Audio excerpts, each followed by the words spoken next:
Hello friends, मैं उदय कुमार और मेरे यूट्यूब चैनल दिशन एकेडमी 2.0 पे आपका स्वागत है। क्या आप सीटेट की तैयारी कर रहे हैं और अभी तक आपने प्रीवियस ईयर क्वेश्चन पेपर एक भी बार नहीं लगाया है तो आप इस चैनल पे एक सीरीज चल रही है प्रीवियस ईयर क्वेश्चन पेपर, आप हमारे चैनल के साथ जुड़ सकते हैं जिससे आपको प्रीवियस ईयर क्वेश्चन पेपर लगाने के क्या फायदे हैं मैं उसको वीडियो के लास्ट में आपको बताऊंगा। अगर आप फर्स्ट अटेम्प्ट में पेपर देना क्रैक करना चाह रहे हैं या पहले भी जो हमारे भाई बहने एक दो नंबर से जिसका रुक गया है, अगर वो भी चाह रहे हैं कि इस बार उनका पेपर निकल जाए तो आप वीडियो के अंत तक जरूर बने रहिएगा, क्योंकि मैं कुछ ऐसी बातें बताने वाला हूं जिससे आपको लाभ होगा और आपका पेपर क्रैक हो जाएगा इस बार। और जो बिगिनर भाई है उनके लिए तो बहुत ही रामबाण होने वाला है यह वीडियो। तो चलिए बिना टाइम वेस्ट किए अपने टॉपिक को स्टार्ट करते हैं। प्रीवियस ईयर क्वेश्चन पेपर की सीरीज चल रही है तो आप जरूर ज्वाइन हो। तो यहाँ पे आज हम हिंदी का प्रीवियस ईयर क्वेश्चन पेपर लिए हैं जो आपके पेपर में पूछे गए हैं। बेहतरीन क्वेश्चन हैं आपके, तो आपको एक एक करके स्किप करके नहीं देखना है। एक एक क्वेश्चन मैं आपको बेहतरीन तरीके से समझाऊंगा, उसका अर्थ भी बताता चलूंगा, तो आपके लिए वीडियो महत्वपूर्ण है। और आप अगर स्किप करके देखेंगे तो कुछ चीजें आपसे छूट सकती हैं, तो जिससे आप बाद में ये मत कहना कि मेरा पेपर नहीं निकला सर। तो चलिए अब स्टार्ट करते हैं। यहाँ पे CTET Hindi previous year question paper, ये पेपर 2 वाले के लिए है, जो पेपर 2 वाले में पूछा गया है। चाहे पेपर 1 वाला हो भाई हमारा बहने जो हैं, चाहे पेपर 2 चाहे 1 दोनों के लिए या क्वेश्चन जो है ये प्रीवियस ईयर क्वेश्चन विगत वर्षों में पूछे गए, पिछले साल ये आपके क्वेश्चन पूछे गए हैं। तो आप नहीं विश्वास है हमारे ऊपर तो आप प्रीवियस ईयर क्वेश्चन पेपर ले लीजिए। 3 से 4 साल पुराना जितने भी मैंने क्वेश्चन अपने चैनल पे कराए हैं और जो करा रहे हैं आप उनको मैच कर लीजिएगा, जिससे आपको भरोसा हो जाए कि हाँ सही करा रहे हैं।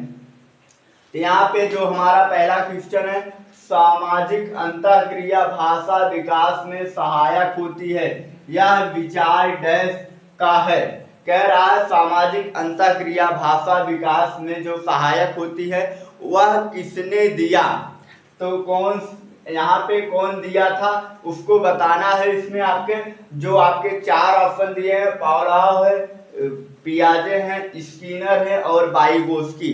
सामाजिक अंतःक्रिया की बात, सामाजिक सांस्कृतिक अंतःक्रिया या सामाजिक अंतःक्रिया की बात कौन करता है, इसमें आपके वाइगोत्स्की करते हैं। कौन करता है? वाइगोत्स्की। और आपके स्किनर भी नहीं करते हैं, न पियाजे करते हैं, पियाजे संज्ञानात्मक विकास का करते हैं, पावलोव करते हैं और स्किनर भी नहीं करते हैं, जिसमें आपके वाइगोत्स्की है। तो वाइगोत्स्की ये आपके सामाजिक अंतःक्रिया के कहते हैं कि बच्चा समाज से जुड़कर परस्पर अंतःक्रियाएं करता है। तो ये आपका जो है वाइगोत्स्की, ऑप्शन डी सही है। तो दूसरा क्वेश्चन हमारा क्या है, कक्षा 8 की सुमित को लिखते समय कठिनाई का सामना करना पड़ता है, इसका संभावित कारण क्या है। आपको कोई बच्ची है सुमित, जिसका नाम है सुमित, कोई बच्ची है या बच्चा है उसका नाम सुमित है, वह लिखते समय उसको कठिनाई होती है, कोई चीज लिखता है तो वह लिख नहीं पाता है सही ढंग से, तो इसमें कौन सा विकार होता है, कारण होता है, उसको बताना है। पहला है डिसलेक्सिया, डिस्ग्राफिया, डिसकैलकुलिया, एफेक्सिया। एफेक्सिया आपका भाषा पे, जिसका भाषा पे कमांड नहीं होता है, जो बोल नहीं सही से पाता, ये तो गलत हो गया। डिसकैलकुलिया जिसमें आप कैलकुलेशन करते हैं और ये भी आपका नहीं है, गलत है। और डिस्ग्राफिया, हाँ डिस्ग्राफिया आपका जो ग्राफ पे लिखने का कार्य करता है उसको डिस्ग्राफिया। डिसलेक्सिया भी आपका नहीं है, तो इसमें आपका डिस्ग्राफिया है। तो आपको उम्मीद कर रहा हूं कि समझ में आ रहा होगा सारी चीजें। तीसरा क्वेश्चन अब चलते हैं हम लोग। तीसरा क्या कहता है, लिखित अभिव्यक्ति के सर्वाधिक महत्वपूर्ण है, लिखने में किसका सबसे अधिक महत्वपूर्ण आपका क्या है, सबसे अधिक महत्वपूर्ण रखता है। यहाँ विचारों की मौलिकता, शब्दों की वर्तनी, वाक्यों की संरचना, अलंकारों का प्रयोग। अलंकार हम छोटी चीजें लिखने में नहीं करते हैं, इसको ये गलत है। वाक्य की संरचना के लिए हम लोग नहीं करते हैं, व्यक्ति नहीं करते हैं। शब्दों की अच्छी वर्तनी नहीं, कोई बच्चा है छोटा तो वो उसके अभिव्यक्त करने के विचार कितने अच्छे हैं उसके, और वर्तनी शुद्ध वर्तनी उसमें नहीं। यहाँ पे आपकी विचारों की मौलिकता है, विचारों की मौलिकता आपका मेन जो है, विचारों की मौलिकता लिखित अभिव्यक्ति के लिए। चौथा क्वेश्चन हम लोग चलते हैं। बच्चों को मौखिक प्रश्न पूछने के अवसर देना भाषा कक्षा का एक डैश प्रयास है। कह रहा है कि आप क्लास में पढ़ा रहे हैं और बच्चों से कह रहे हैं मौखिक चीजें पूछने के लिए, तो उसमें आपका कक्षा में एक कौन सा प्रयास होगा? आपका अपवादग्रस्त है, अपवादग्रस्त नहीं होता है। अपवाद कहाँ से होगा इसके बीच में? निरर्थक तो कोई अर्थ ही नहीं होता। निरर्थक मतलब जिसका कोई अर्थ ना हो। यहाँ पे अर्थ है आपका, आप मौखिक पूछने के लिए उसको प्रोत्साहित कर रहे हैं, सराहनीय कर रहे हैं। यहाँ पे सराहनीय है, निंदनीय भी नहीं है। आप निंदा करेंगे कोई बच्चा प्रश्न पूछता है तो ये गलत बात है। आपकी पांचवा क्वेश्चन क्या है? भाषा शिक्षक के रूप में आपका प्रयास दायित्व है। इसमें आपका प्रयास क्या होना चाहिए? भाषा शिक्षक के रूप में आपका अगर पढ़ा रहे हैं तो आपका क्या दायित्व होना चाहिए? बच्चे मानक हिंदी का प्रयोग करें। मानक मैंने कहा आते ही आपको गलत कर देना है, काट देना है, ऑप्शन नहीं होगा।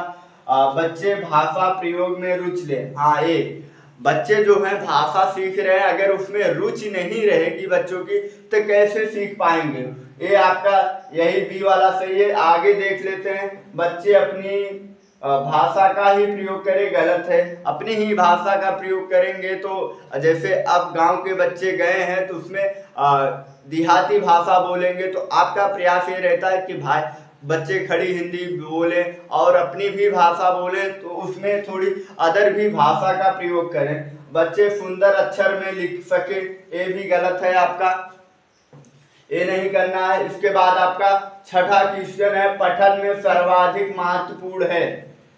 पठन पढ़ते समय सर्वाधिक सबसे महत्वपूर्ण है, ये आपका होमवर्क हम दे रहे हैं, इसको आपको होमवर्क करना है।